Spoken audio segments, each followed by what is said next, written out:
khairun minad dunya wa ma fiha. Sesungguhnya salat fajar itu jauh lebih baik daripada dunia dan seisinya. Dunia dan seisinya. Ada apa dengan isi dunia? Ada emas, ada perak, ada kayu-kayu, dan ada semua. Dan salat fajar jauh lebih baik daripada itu. Subhanallah. Bismillahirrahmanirrahim. Assalamualaikum warahmatullahi wabarakatuh. Hadirin yang fajar yang dimuliakan Allah. Di pagi ini, insya Allah atas izin Allah, kita akan membahas tentang satu surah yang dalam arti wahai yang bersunyi. Di dalam surat Al-Muddatsir ini, hadirin, ternyata memiliki nilai muhasabah yang begitu amat sangat dahsyat bagi orang yang senang mengoreksi dirinya, bagi orang yang senantiasa selalu melihat kekurangan-kekurangan dirinya. Maka Al-Muddatsir adalah jawaban yang paling tepat. Allah berfirman, Bismillahirrahmanirrahim. Ya ayyuhal muddatsir qum fa'anzir wa rabbaka fakabbir wa thiyabaka fatahhir والرجز فاهجر ولا تمنن تستكثر ولربك فاصبر. صدق الله العظيم. Bismillahirrahmanirrahim. Kita awali dengan menyebut nama Allah Azza wa Jalla. Kita jadikan nama Allah yang terindah untuk disebutkan. Kita jadikan nama Allah sesuatu yang menyejukkan hati kita. Bahkan kita jadikan nama Allah sebagai senjata yang paling dahsyat untuk menghancurkan siapa? Laknatullah yang senantiasa berniat menggelincirkan kita, yang senantiasa menghancurkan kita, yang senantiasa membuat kita menjadi makhluk yang tidak taat kepada Allah. Karena yang namanya syaitan tidak akan pernah ridha kalau kita menjadi makhluk yang taat kepada Allah, menjadi makhluk yang ahli ibadah kepada Allah. Bismillahirrahmanirrahim adalah sesuatu yang paling hebat yang Ya ayyuhal muddatsir, wahai yang berselimut. Apa yang dimaksud dengan berselimut di sini? Hadirin yang dimuliakan Allah, wahai kau yang berselimutkan nafsu, yang sepanjang hidupnya menjadikan nafsu sebagai selimut, yang menjadikan nafsu sebagai ukurannya. Wahai yang berselimut harta, yang berselimut pangkat, yang berselimut kedudukan. Maaf hadirin, kalau bicara soal selimut, nantiasa kalau orang yang berselimut pasti malas ya. Lihat saja ketika kita tidur berselimut, subhanallah, begitu malasnya kita. Nah yang berselimut Allah perintahkan bangun. Ayo bangunkan. Kenapa Allah perintahkan bangun? Yang bangun itu memiliki kesadaran yang hebat. Yang bangun itu memiliki tingkat kewaspadaan yang dahsyat. Subhanallah. Lihat Allah Azza wa Jalla berkali-kali disampaikan, la ta'khudhuhu sinatun wala naum. Allah tidak mengantuk apalagi tidur. Subhanallah. Berarti kalau kita tidur, kita ini dalam keadaan yang paling lemah. Subhanallah. Makanya Allah perintahkan, hei yang berselimut dunia, yang berselimut nafsu, yang berselimut kemewahan, orang-orang yang lupa kepada Allah. Alhaakumut takatsur hatta zurtumul maqabir. Bermegah-megahan telah membuat kamu menjadi lalai hatta zurtumul maqabir, sampai kamu masuk ke dalam kubur. Ayo bangun. Allah perintahkan kita untuk bangun. Allah perintahkan kita untuk sadar. Setelah kita sadar, setelah kita bangun, apa yang dilakukan oleh kita? Fa'anzir, kasih peringatan. Subhanallah.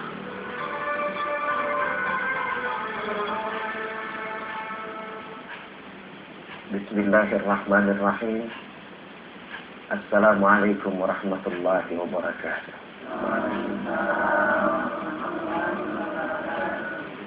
Alhamdulillah, segala puji bagi Allah Alladzi ja'ala lakumul arda firasya. Allah yang telah menjadikan bumi ini sebagai hamparan bagi kita. Hamparan itu adalah sesuatu yang paling aman untuk kita diam. Wassama'a bina, dan langit Allah jadikan atap. Tidak atapnya Allah Subhanahu, sangat berbeda dengan atap manusia. Atap Allah tidak seperti seperti atap yang kita buat. Bahkan atapnya Allah ada matahari, ada bulan, ada bintang. Subhanallah. Wassama'a binaha wa anzala minas sama'i ma'an. Dan dari atapnya Allah itu turun air. Ya. Kalau dari atapnya Allah turun air, manfaatnya banyak. Tapi kalau dari atap rumah kita turun air, pusing kepala. Ya. Fakhraja bihi minas samarati rizqan lakum. Dari air yang jatuh ke bumi, lalu dari bumi keluar tumbuh-tumbuhan. Bagian dari tumbuh-tumbuhan itu jadi rezeki buat kita. Jadi tanaman hias buat kita. Maka jadi benteng pertahanan bagi kita. Subhanallah. Allahumma salli wa sallim wa barik ala sayyidina Muhammadin. Salatan tukhrijuna biha min dhulumatil wahyi wa tukrimuna binuril fahmi wa tudihu lana ma ashkala hatta yafhama innaka ta'lamu wa la na'lam innaka ta'lamul ghuyub wa innaka ala kulli shay'in qadir wa ala alihi wa ashabihi ajma'in. Amma ba'd. Ibu-ibu Majelis Ta'lim Riyadhatul Muslimah dan Majelis Hadithul Arsh yang dimuliakan Allah. Alhamdulillah kita ketemu lagi. Dalam restu Allah, dalam ridha Allah. Kalau hidup di dalamnya penuh dengan keridhaan, itu mudah. Karena yang dicari di dunia ini cuma ridha Allah, tak ada yang lain.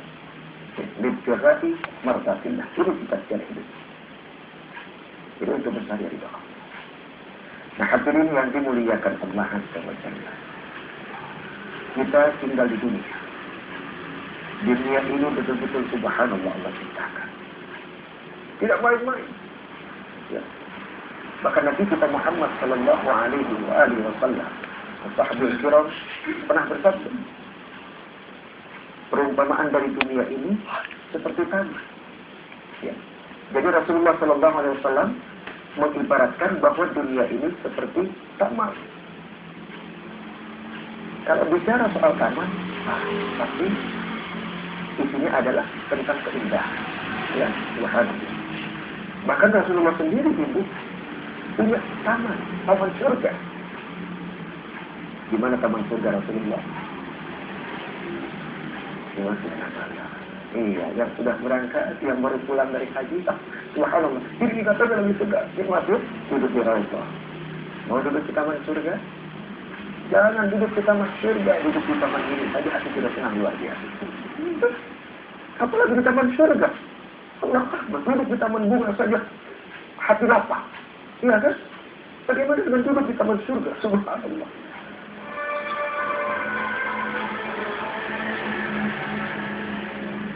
Rasulullah seperti syair yang telah diucapkan.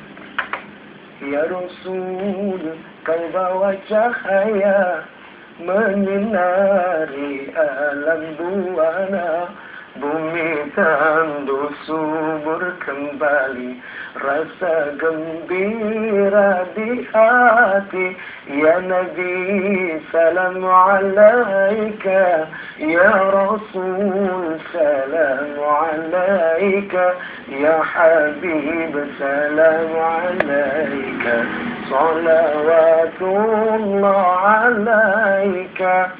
Lahirmu membawa rahmat, memimpin ke jalan selamat.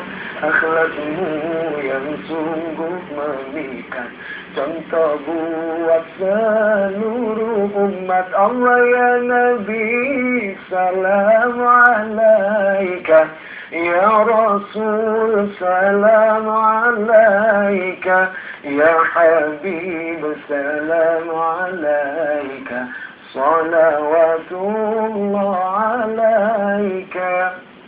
Ya Rasulullah, makhluk yang mulia, ya. Mulianya pengorbananmu, mulianya pengorbanan, kebaikan yang kau seru, mulianya pengorbananmu, kebaikan yang kau seru.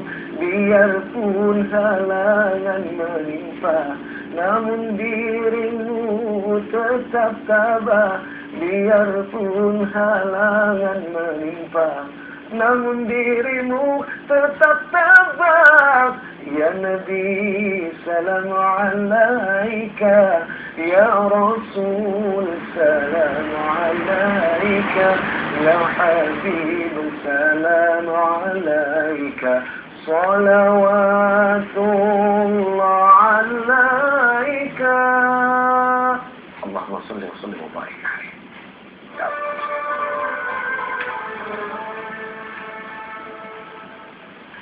Bismillahirrahmanirrahim. Assalamualaikum warahmatullahi wabarakatuh.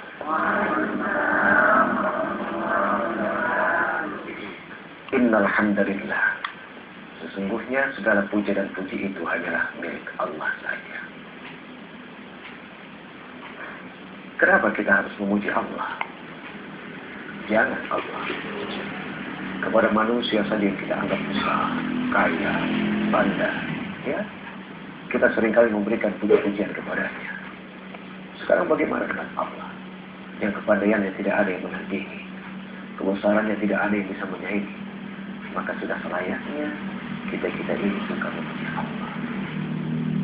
Ibu, ada 99 Asmaul Husna. Hafal itu. Kok senyum-senyum? Sering dibaca ya. Hafal. Bapak-bapak, ikhwan, insya Allah.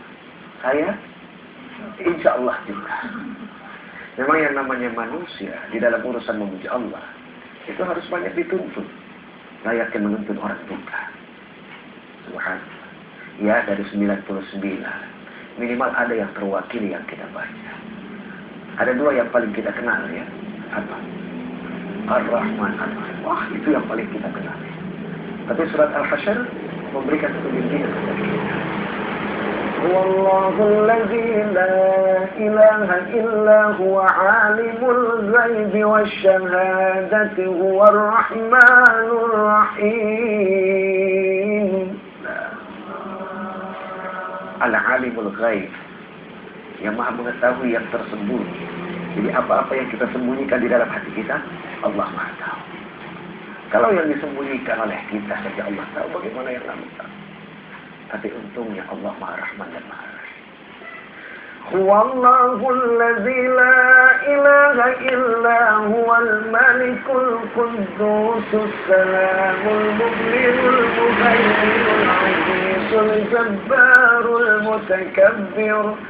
Subhanallahi amma yushrikun. والله الخالق البارئ المصور له الأسماء الحسنى يسبح له ما في السماوات والأرض يسبح له ما في السماوات والأرض. Apa artinya? Bertasbih segala apa yang ada di langit dan bumi. Kalau Allah katakan langit bertasbih, maka di langit ada matahari dengan cahayanya. Dia bertasbih kepada Allah. Kalau Allah katakan di langit bertasbih, maka di langit ada bintang yang jumlahnya tidak akan pernah kita bisa hitung. Mereka bertasbih kepada Allah. Kalau Allah katakan bumi ini bertasbih, subhanallah, di bumi ini ada apa? Banyak sekali makhluk Allah di bumi ini yang nggak bisa kita hitung. Tapi ada satu saja yang mudah-mudahan mampu membuat kita ini jauh lebih sadar. Tanah. Tahu letak tanah di mana? Di bawah kaki kita. Subhanallah. Tanah debu yang setiap hari kita injak-injak. Dia bertasbih kepada Allah. Kalau tanah saja yang diinjak-injak, yang letaknya di bawah bertasbih kepada Allah, lalu yang ninjaknya nggak suka bertasbih, maka demi Allah berarti jauh lebih mulia yang diinjak-injak daripada yang Subhanallah. Ya. Hatta yang injak pakai sepatu harga 4 juta. Nah, lihat sepatu. Semahal apapun dia tetap tempatnya di bawah. Pernah nggak lihat orang beli sepatu 4 juta ditaruh di kepala? Nggak. Hah? Subhanallah. Ya, Ustaz ya. Ya Allah ya Karim. Tidak Allah. Ya. Banyak banget.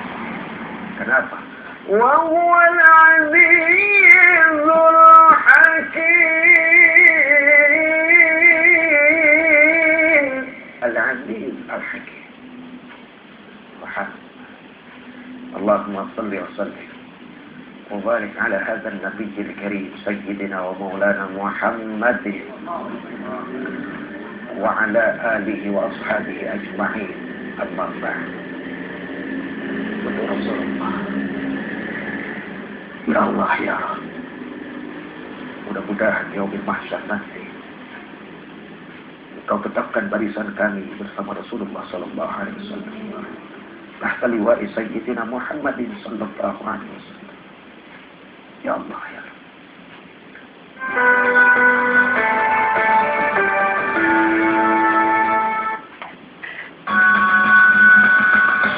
Bang Fajar tahun 99 ya. Artinya lebih senior Kiai ini. Nah, jadi kalau kita melihat Ustaz Jeffrey ya, tadi saya juga mengamati, kemudian saya renungkan kembali. Saya yakin Anda pemirsa, Masya Allah, merasakan ada sentuhan, ada kenangan indah begitu melihat beliau. Subhanallah. Ternyata memang betul ya kayaknya bahwa Ustaz Jeffrey ini, UJ ini adalah Ustaz multi talenta. Kalau boleh kita barangkali bedah sedikit ya, beliau itu dari sisi qiraahnya bagus, kemudian juga menyenandungkan senandung-senandung tadi Rasulullah yang seperti itu, nyanyian itu luar biasa. Kemudian bagaimana beliau ini mengontrol emosi, intonasi dalam menyampaikan. Kemudian ada ramuan-ramuan joknya juga yang sungguh sangat luar biasa. Nah guys, sebagai seorang pendakwah juga gitu ya, dan tentu juga sebagai ya Dewan Syariah ini. Nah bagaimana melihat figur seorang Ustaz Jeffrey yang dengan tampilan yang seperti tadi? Kata yang paling tepat adalah Subhanallah. Allah yang Maha Suci telah memilih seorang hambanya menjadi mubaligh. Ya, dan Allah berikan kepadanya berbagai keistimewaan yang memadukan berbagai kombinasi yang diperlukan oleh seorang mubaligh. Yang pertama adalah kefasihan, vokal, intonasi, kemudian juga memilih kata-kata dan kalimat yang membuat para pendengar jamaah itu menjadi khusyuk, menjadi khudu dan memahami apa yang disampaikan oleh mubaligh tersebut. Ini elemen pertama seorang mubaligh yang penting. Ya. Yang kedua adalah penjiwaan. Kalau kita merasakan tadi kalimat-kalimat beliau itu keluar dari jiwa beliau. Dakwah itu harus ikhlas, harus keluar dari hati. Karena dakwah yang keluar dari hati insya Allah akan diterima juga oleh hati, oleh para jamaah. Kita sering melihat, menyaksikan, mendengar mungkin dakwah atau tabligh atau momen-momen ya dalam tabligh akbar atau maulid Rasulullah. Tapi tidak semua pendakwah itu, dakwahnya itu masuk ke hati para jamaah. Mungkin faktornya adalah dia belum menyampaikannya melalui hati. Yang ketiga, almarhum al-maghfurlah ini, orang yang soleh ini, ya, sahabat kita yang baik ini, ya, adalah orang yang membawa misi basyiron wa nadhira dalam dakwahnya. Dia memberikan kebahagiaan, tapi juga sekaligus memberikan peringatan. Diisi dengan jok-jok yang relevan dengan materi dakwahnya. Karena memang dakwah itu memerlukan kesegaran, memerlukan situasi, kondisi yang membuat jamaah itu tertarik, fokus, dan kemudian jiwa mereka menjadi ikhlas menerimanya. Dakwah yang hanya didominasi dengan hukuman, ini haram, ini tidak boleh, ini berdosa, pasti akan menjemukan. Ya. Begitupun sebaliknya dakwah yang hanya isinya hiburan, menyenangkan, ya katakanlah jok-jok yang dominan, itu juga tidak diperbolehkan. Karena misi dakwah itu adalah para mubaligh menjadi mubasyiran wa nadhira.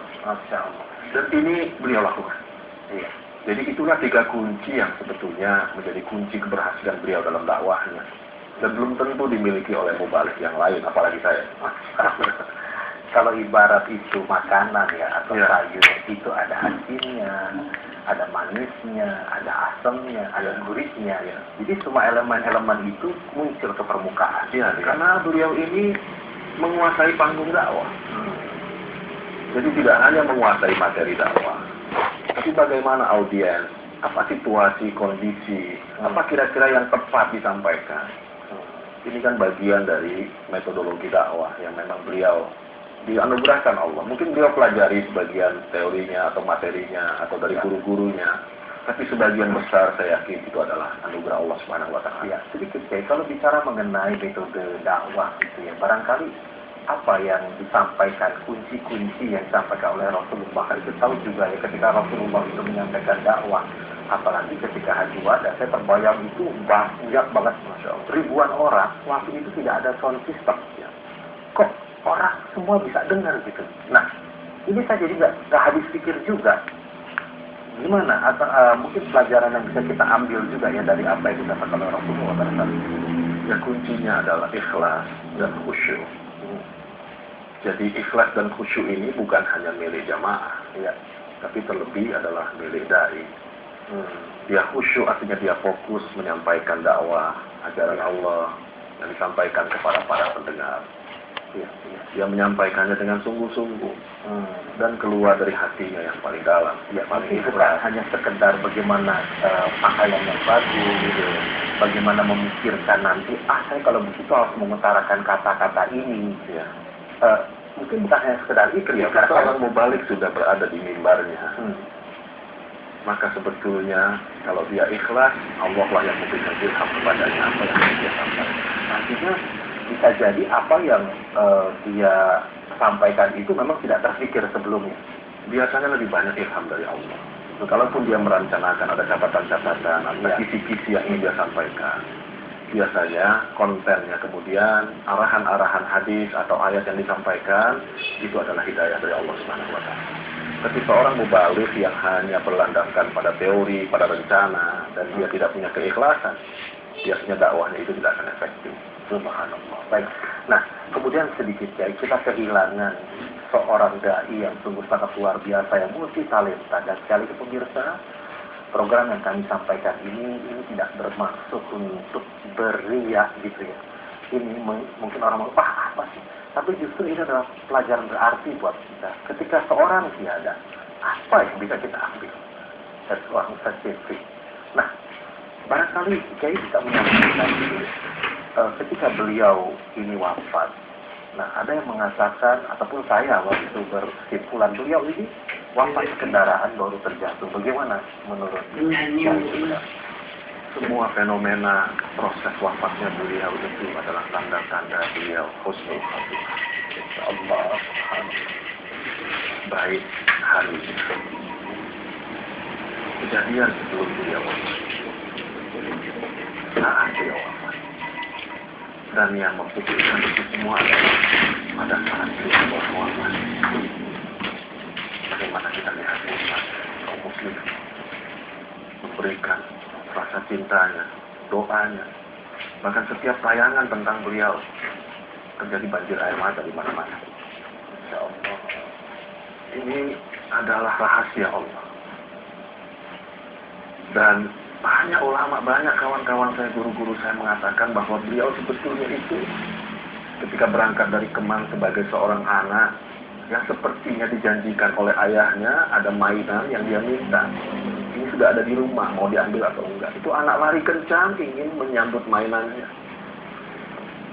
Dia menyambut Allah di tempat itu.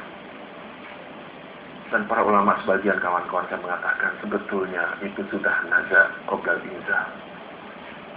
Allah telah menjemputnya di atas kendaraan sebelum beliau jatuh. Karena Rasulullah menjamin keluarnya ruh seorang yang beriman itu begitu mudah seperti keluarnya rambut dari atas tepung. Saya termasuk yang bersaksi bahwa beliau memang sudah wafat sebelum beliau jatuh. Subhanallah. Baik, jadi nanti kita akan bahas lagi ya bagaimana sosok Ustaz Jefri Al-Bukhari. Selanjutnya pemirsa, kita kembali akan bernostalgia menyimak kompilasi Ustaz Jefri Al-Bukhari dalam program Di Abang Fajar.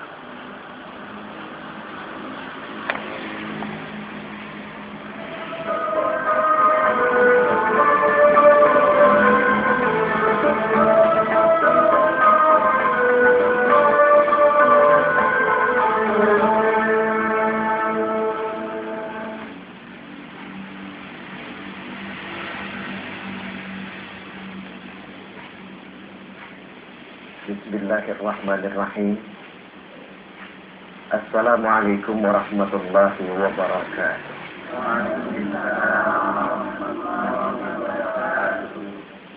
Alhamdulillah, segala puji bagi Allah. Allahu Rabbul Alamin. Allah yang memiliki, yang mengatur, yang menguasai seluruh alam semesta ini. Alladzi la ilaha illa huwal hayyul qayyum. Dialah Allah. Allah yang tidak ada Tuhan yang berhak disembah kecuali Dia, yang hidup kekal terus-menerus dan mampu mengurus dirinya sendiri. Kalau model kayak kita manusia tidak mampu untuk mengurus diri sendiri. Seorang suami pasti butuh untuk diurusi oleh istrinya. Seorang istri pasti juga butuh untuk diurus oleh suaminya. Apalagi yang namanya anak-anak sangat-sangat butuh untuk diurus oleh kedua orang tuanya.